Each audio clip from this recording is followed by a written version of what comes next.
Olá pessoal, aqui quem fala é o Luiz e o que eu vou falar hoje é sobre as minhas experiências de espiritualidade em relação às minhas psicoses e a todo o processo de saúde mental que eu passo hoje em dia. E o que é espiritualidade, né? Vamos ver o que é espiritualidade de acordo com a inteligência artificial do Google, o Gemini. Vamos ver. O que é espiritualidade? Vamos ver o que ele diz.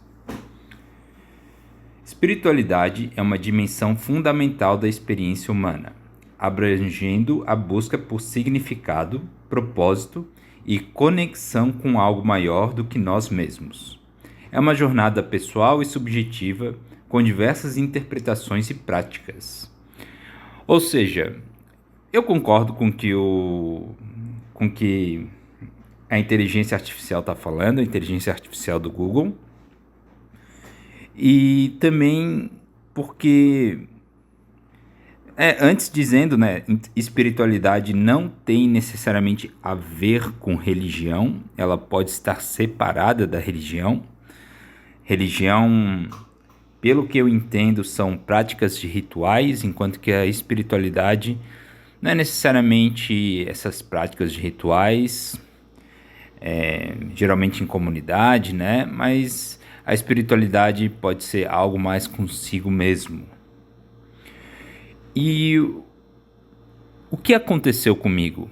Antes mesmo de eu ser internado, antes mesmo de eu ter os sintomas das doenças mentais, eu já estava buscando por um propósito de vida. Eu lembro que na época eu li o livro The Way of the Superior Man. Tradução fica algo do tipo O Caminho do Homem Superior. Não é um superior no sentido de egocêntrico. É um superior no sentido espiritual. Tanto que eles traduziram esse livro para o português como O Caminho do Homem Autêntico. Se eu não me engano, é um guia espiritual para relacionamentos, alguma coisa assim, o subtítulo do livro. E quando eu li esse livro, uma das partes do livro dizia que devíamos buscar qual é o nosso propósito de vida como homem. Como homem, devíamos buscar o nosso propósito de vida. Se a gente é um homem que tem o âmago masculino. Existem homens que não têm o âmago masculino, a cerne, né? A essência masculina. E existem homens que têm o âmago masculino, tem a cerne, a essência deles é masculina. Não importa se é homossexual, se é heterossexual, bissexual ou etc. Cada homem tem o seu âmago, a sua essência. E naquela época eu fui atrás do meu propósito de vida. Eu resolvi ir atrás e se eu encontrei, eu acho que não, naquela época eu não encontrei. Eu digo que eu não encontrei até hoje, eu me sinto um pouco perdido sobre o propósito de vida ainda hoje, mas eu acho que é normal. Não penso que é uma coisa que devemos colocar tanta pressão assim para que aconteça. E naquela época eu fui atrás do propósito de vida e muito talvez dos delírios relacionados eram relacionados a isso, a propósito de vida. Eu queria a todo instante saber por que eu estava aqui na Terra. Eu queria saber a todo instante qual era a minha paixão, porque eu era designer gráfico na época, animador 2D na verdade, né? Eu trabalhava com desenho animado e eu já não estava mais sentindo tanta paixão por aquilo. Eu sentia que o meu chamado era algo diferente daquilo. E então eu estava em busca disso, estava em busca de algo que me desse mais prazer, que me colocasse no flow. E eu sempre fui uma pessoa mais introspectiva também, e eu estava testando coisas mais extrovertidas, que talvez não tivessem muito a ver comigo. E acabei me colocando em algumas confusões, não confusões sérias, mas em algumas delas foram bem desagradáveis, não só para mim, mas também para outras pessoas. E em relação ao propósito de vida, como eu disse, eu acabei não encontrando, acabei encontrando o hospital psiquiátrico, então, em vez disso, né? Acabei sendo internado por causa de uma psicose. Eu considero isso uma experiência espiritual. Porque enquanto eu estava lá no hospital psiquiátrico, foi a mesma coisa. Eu me perguntava, continuava me perguntando por que eu estou aqui, o que eu estou fazendo aqui. Tanto que depois que eu fui internado, em 2015, né? Em 2018 eu escrevi um livro bem simples, com a linguagem que eu conseguia escrever naquela época, porque eu estava um pouco desnorteado ainda. Desnorteado até verbalmente, eu acho. E eu escrevi esse livro, se chama Conquistas Após um Diagnóstico. Eu deixei no Kindle, na Amazon por um tempo. Ninguém comprou, tá tudo bem. E deixei o livro lá. E no livro eu escrevi que quando eu estava no hospital, eu ainda perguntava para mim mesmo, por que eu estou aqui? O que eu estou fazendo aqui? Por que eu estou aqui na Terra, né? Talvez perguntas consideradas também de cunho filosófico, não apenas de cunho espiritual. Então eu considerei isso uma experiência espiritual. Dar-me conta de que eu não estou aqui na Terra por nada. Então essa é a primeira experiência espiritual que eu tive. Foi por causa da psicose, pode-se dizer assim. Foi por causa, não sei se a busca pela experiência espiritual, né? A busca pelo propósito causou a psicose, não sei dizer se foi isso, eu acho que não. Mas voltar a acreditar em Deus ou voltar a acreditar em algo maior do que eu mesmo, porque antes disso, antes da psicose, antes dessa busca espiritual, eu era ateu, agnóstico, melhor dizendo, tinha dúvidas sobre Deus. Voltar a ter essa busca espiritual me fez acreditar em Deus, como eu acredito agora. Aliás, eu até não gosto muito de dizer eu acredito em Deus, né? Porque Deus, às vezes a gente acredita, às vezes a gente desacredita. É que parece que é como se fosse acreditar naquele senhorzinho lá no céu, que tem barba branca, que talvez uma personalidade, esteja brabo contigo. Às vezes parece isso, mas não é isso que eu quero dizer. É dar-se conta que, talvez o que eu fale aqui pareça extremo para algumas pessoas, mas é dar-se conta de que você é Deus e que tudo ao seu redor é Deus. Se isso se encaixa em alguma visão, sei lá, panteísta ou alguma visão qualquer ista aí, eu não sei. Mas foi a compreensão que eu tive quando eu estava em psicose. Eu dizia para minha mãe... Opa, veio a notificação aqui, desculpa. Eu dizia para minha mãe, mãe, eu sou Deus, a senhora é Deus e tudo ao nosso redor é Deus. Isso quando eu estava em psicose, na dita psicose, né? Talvez momentos antes da psicose, assim, muito forte, assim, né? Porque a psicose não acontece de uma hora para outra, pelo menos não foi assim comigo. Ela acontece aos poucos. E eu dizia para minha mãe, mãe, eu sou Deus, você é Deus e tudo ao nosso redor é Deus. E para uma pessoa normal, a minha mãe é religiosa, ela é católica, religiosa, ouve isso, talvez pense, ele tá maluco. Tá maluco, tá pensando que é Deus. Então, e pode ser assustador realmente para as outras pessoas. Pode ser muito assustador ter que ouvir isso. Mas depois tu vai conhecendo que existem outros grupos de pessoas Existem outras tribos que acreditam exatamente nisso, que repetem as mesmas palavras que eu disse quando eu estava em psicose, que têm a mesma compreensão que eu tive. Pessoas que nunca foram diagnosticadas com doença mental, que nunca tomaram remédio sequer e que têm a mesma compreensão que eu tive. Então, lá em 2015 eu tive essa compreensão. Eu voltei a acreditar em Deus, não no Deus que é um senhorzinho de barba branca lá no céu, não nesse Deus que tem uma personalidade, que fica brabo contigo, não nesse Deus. Eu voltei a acreditar num Deus que fazia sentido para mim de fato. Não uma ideia introduzida de forma exterior, mas que fazia sentido para mim de fato. Se fez sentido por causa de uma experiência, eu não consigo afirmar com certeza que talvez seja verdade. Eu precisei da experiência para entender o que é Deus. Não entender completamente, porque eu ainda não entendo, né? Mas para entender parte do que significa isso, né? Melhor dizendo. E depois eu tive outras experiências.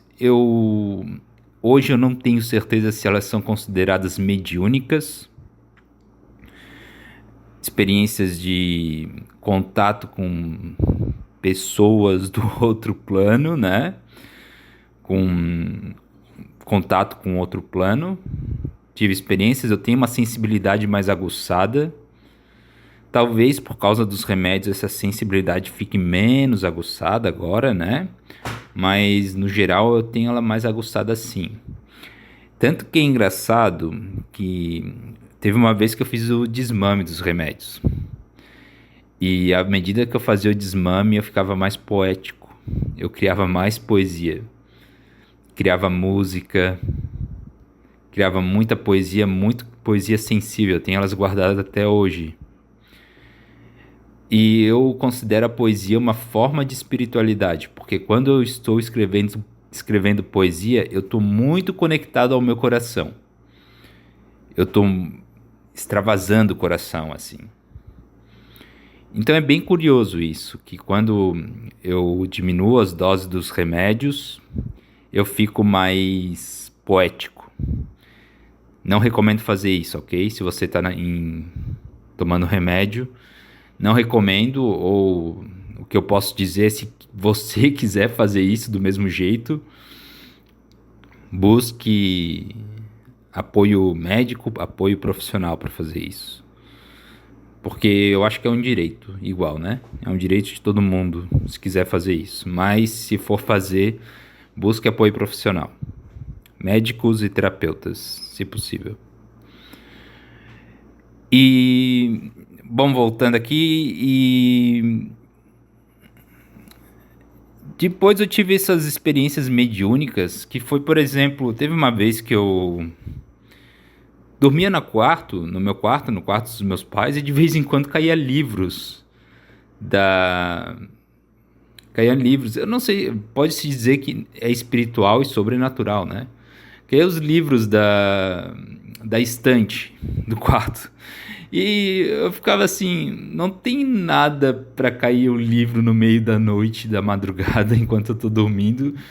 Por que caiu o livro? Como é que ele caiu? Não faz sentido, não tem vento.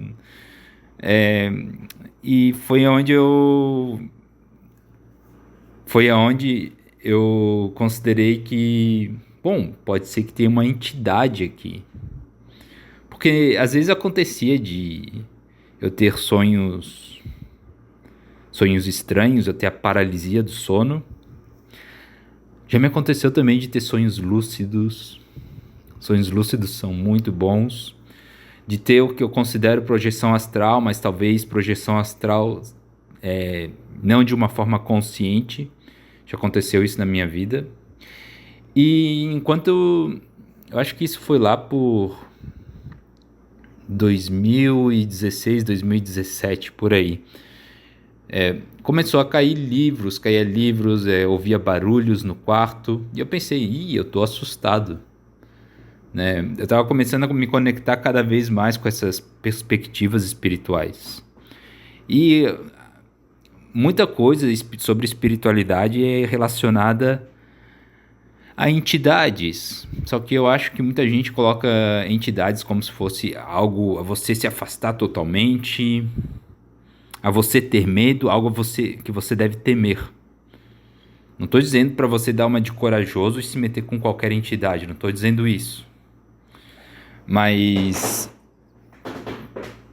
porque elas, muitas delas, acredito que elas devem ser respeitadas, né? Mas você pode, talvez para resolver uma situação, você pode interagir com alguma entidade para resolver alguma situação que esteja acontecendo contigo. Talvez você precise fazer isso. E foi o que eu fiz, eu interagi com a entidade e depois a situação se tranquilizou. Eu não quero entrar em detalhes aqui com o que aconteceu, mas depois a situação se tranquilizou.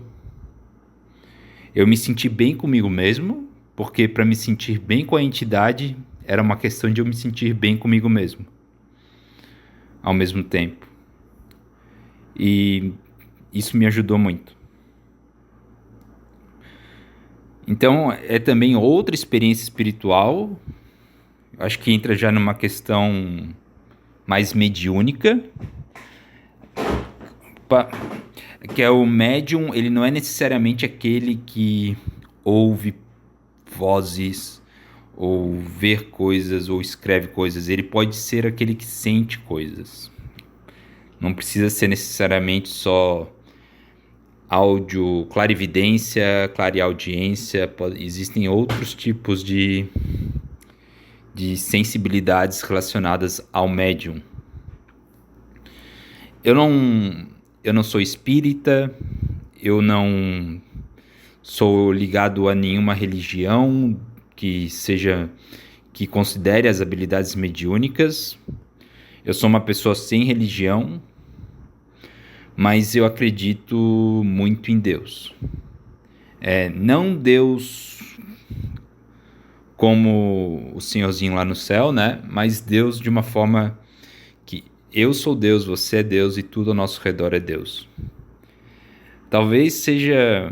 A minha namorada estava conversando comigo esses tempos sobre o livro As 7 Leis do Kybalion.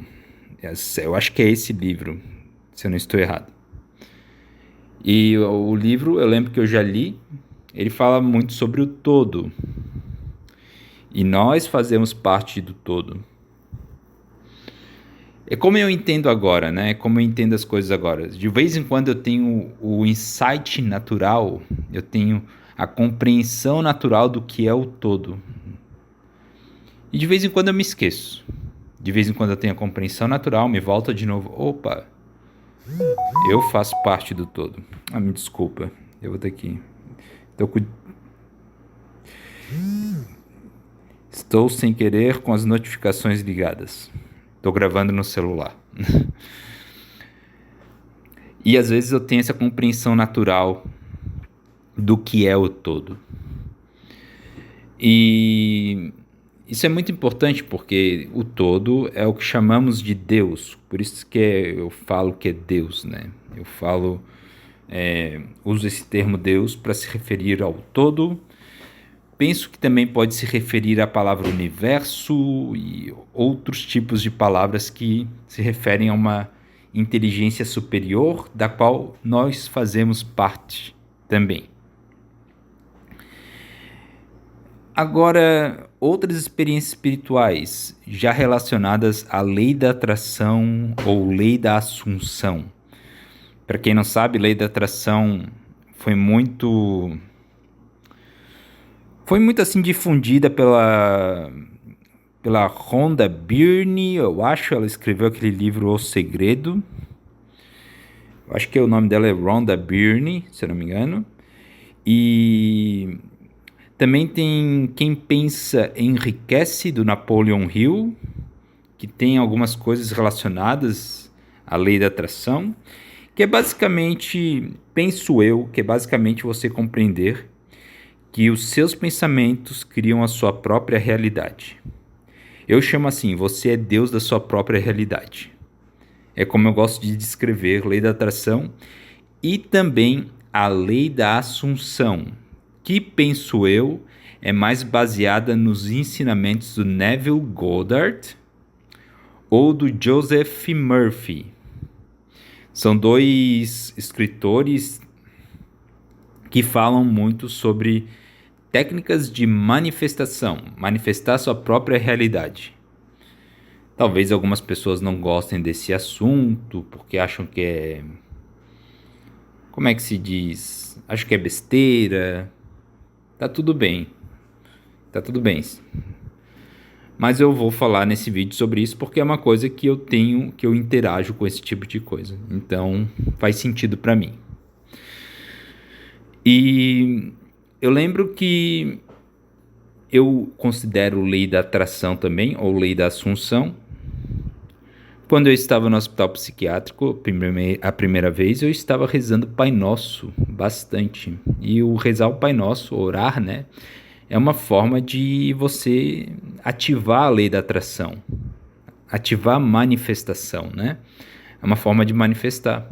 Eu estava rezando Pai Nosso para sair daquele lugar, porque eu não aguentava aquele lugar. E depois disso, é importante entender que as coisas se manifestam de uma forma que a gente não espera. Em 2015 até 2018, eu tinha os sintomas negativos de uma considerada esquizofrenia. Tanto que meu diagnóstico era realmente o de esquizofrenia.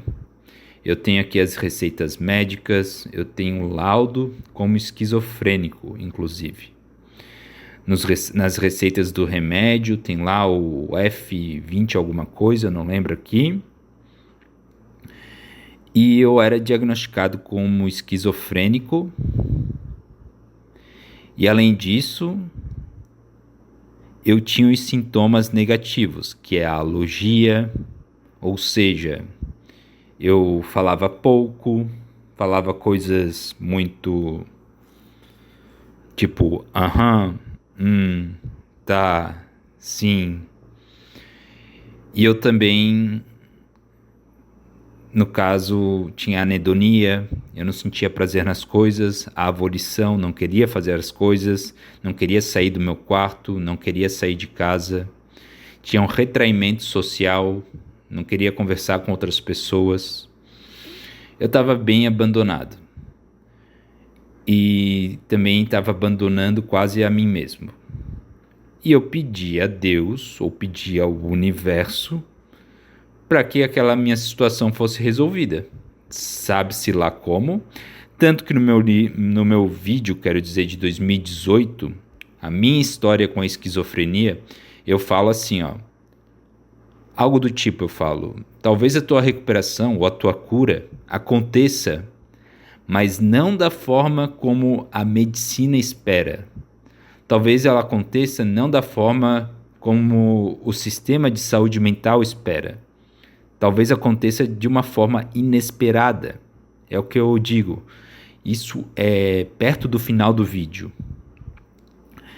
E eu considero que usando a lei da atração, eu consegui resultados no prognóstico, acho que é prognóstico que se chama, pelo menos no diagnóstico da minha doença mental. Eu parei de ter os sintomas negativos, hoje me considero livre dos sintomas negativos, que são muito ruins, eles te incapacitam não apenas para trabalhar, mas eles te incapacitam para viver quase, para se comunicar com outras pessoas, até mesmo familiares. E eu me vejo livre dos sintomas negativos. Eu considero que é uma coisa, como posso dizer, um milagre que aconteceu comigo. Não importa se foi porque tirou os remédios e melhorou, não importa se foi porque eu tomou um remédio que melhorou, não importa se foi porque, sei lá, eu usei alguma dieta que melhorou, não importa. Um milagre aconteceu de alguma forma que eu não sei como. Então eu considero uma experiência espiritual também. Outras experiências espirituais é dar-se conta, para mim, é dar-se conta de que eu estou vivo, de que eu tenho que ser grato por isso. Isso é uma experiência espiritual todos os dias. E como é bom viver. Eu acho que todo o processo que eu passei desde a primeira internação. Como é bom viver. Como é bom ter me livrado daqueles pensamentos que ameaçavam a minha vida. De talvez não descobrir o meu propósito, como lá no começo, mas de saber que pelo menos eu estou mais perto do meu propósito, de sentir isso. Hoje eu me sinto mais perto do meu propósito. Então isso eu considero uma experiência espiritual sem preço. Uma experiência espiritual vivida por mim, que eu sinto que é verdadeira, que não é porque algum sacerdote ou alguma autoridade espiritual validou ela como verdadeira, não, mas porque eu senti, eu vivi, eu experienciei ela como verdadeira.